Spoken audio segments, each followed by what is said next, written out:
Hello everyone, welcome back to my YouTube channel. I am Divyapreet. Ethics is one of those papers that can make or break your rank, but often people tend to ignore it or take it very lightly. Now is a good time when you can start answer writing for the ethics paper, and of course, for that, you need to understand what is a good answer. The best source to understand this is by the topper's copies. So let us analyze the topper's copies and see what actually makes an answer a topper's answer. So here in this video, I'll be using two toppers copies. One is Uma Harathi's topper copies. She is rank 3 in 2022, and also I'll be using Garima Lohia's toppers copy. She is ranked 2 in the same year 2022.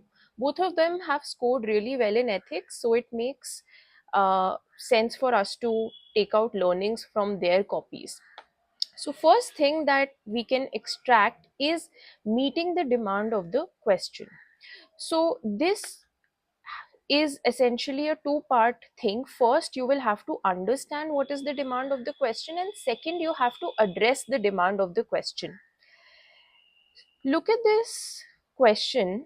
This is from Uma Harathi's copy. The question is about greed is a bottomless pit which is harmful not only for self but for the entire society. Discuss. And then it says, how can such negative desires be controlled? So if you see this answer, she has first described what is greed and then showed that how does it reflect in an individual and how does it reflect in the society. Finally, it goes on to address that how such negative desires can be controlled. So this is the explanation for the remaining part of that question. But what I want you to focus on is to understand that the first line of this question was adequately addressed. This entire portion is only and only to address the first line, which aspirants often forget because they are more focused on the key part of the question, which was how can such negative desires be controlled. But in order to write a good answer, you need to make sure that all parts of the question are addressed. This discuss has been sufficiently addressed, and so has the question been addressed. So this is what gives us an idea that if you address all parts of the question, address all parts and demands of the question. First and foremost, this is the key to writing a good answer. Look at this answer. This is from a copy that I had evaluated. The question is talking about utilization of public funds and examine the reasons for underutilization and misutilization of public funds and their implications. Now you see the first line is effective utilization of public funds is not merely an administrative requirement but a moral responsibility of those entrusted with public office. If you read this answer directly jumps into miss and underutilization of public funds and the reasons behind it. There is no part of the answer addressing the first line, which is actually saying that yes, it is a moral responsibility, not just an administrative requirement, but someone has to be morally correct to be able to ensure effective utilization. So thus, this answer is not up to the mark or there is some improvement scope over here. So this is the difference that you can see between answers that fully address the demand of the question and the answers that do not address the demand of the questions completely. See, second aspect that you can understand from a topper's copy is conceptual clarity. Your answer should reflect that you have definitely understood the concept. This is a question on attitude, and this is again Uma Harathi's copy, and this is Garima Lohia's copy.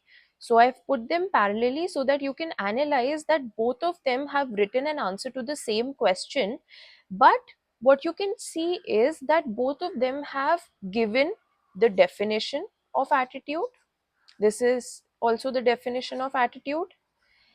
Then here she is also discussing the components of attitude, the structure of attitude. Same thing is being done over here.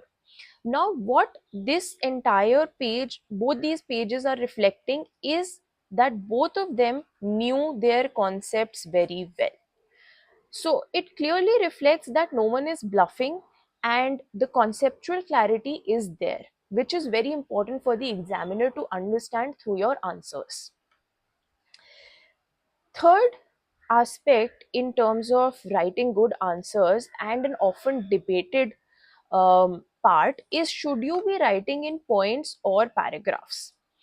Now, you see why I chose these particular two toppers is one of them you can see has the tendency of writing in points. Point 1, 2, 3, 4. This is Uma's copy, and you see this answer copy is entirely in paragraph format.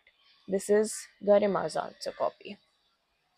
So whether points or paragraphs does not matter until and unless you are writing good answers. So if you read this emotional intelligence wala answer, you will see that again this is the definition of emotional intelligence, components, and same thing is mentioned over here. And if you see, she has also mentioned Daniel Goleman, here also Daniel Goleman.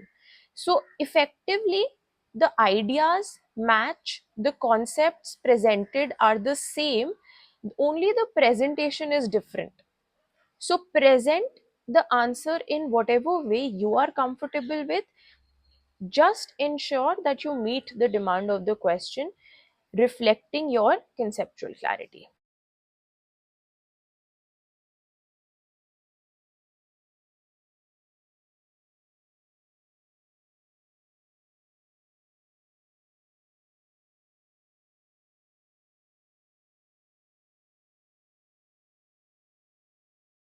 So, this was a question about abortion and whether it is morally acceptable or not. Now, in this copy, you will see she has clearly mentioned J.S. Mill's liberty principle and how that reflects for the abortion issue. Then the Puttaswamy judgment, feminist ethics, nationalist ethics. So, what you understand is that she is her argument, backing her argument with philosophies. So it is not something she is making up with her own mind, but something which philosophers would have said. Similarly, again in Garima's copy, you can see utilitarian philosophy is mentioned, Kantian philosophy is mentioned, and on the basis of that, the arguments are developed. So, to write a good answer, you need to mention what philosophies will say what in terms of the given issues. Then, if you see, writing appropriate examples is key to give a good answer. So, this is again from a copy that I had evaluated. You can see points are given: commitment to public goods, civil servants, accountability, resilience. But something that is missing is examples. So, if you supported this argument with, let's say, Sam Manekshaw's example, it would have had more impact. Similarly, example of Sanjukta Parashar, that would have improved the answers manifold. Again, here leadership by example, you are defining that it is fine, but if you are providing an example alongside it, your answer becomes more valuable. Similarly, here there is a lack of examples, but if you see a topos copy, this you can see it is a question: justice without force is futile, and force without justice is tyrannical. Now, here you read this, however, force without justice is tyranny, sense of impunity in administration, for example, human rights abuse under AFSPA. So whatever point she has mentioned, she has supported it with an example for all the points. So if you are saying violation of human rights, then there is a reference to colonial abuse on Indian freedom fighters. Similarly, examples for all the points that you have mentioned, and relevant examples, not just any example but relevant examples. Finally, if you actually go through an entire topos copy, you will realize that all questions are addressed to almost the same quality of answers.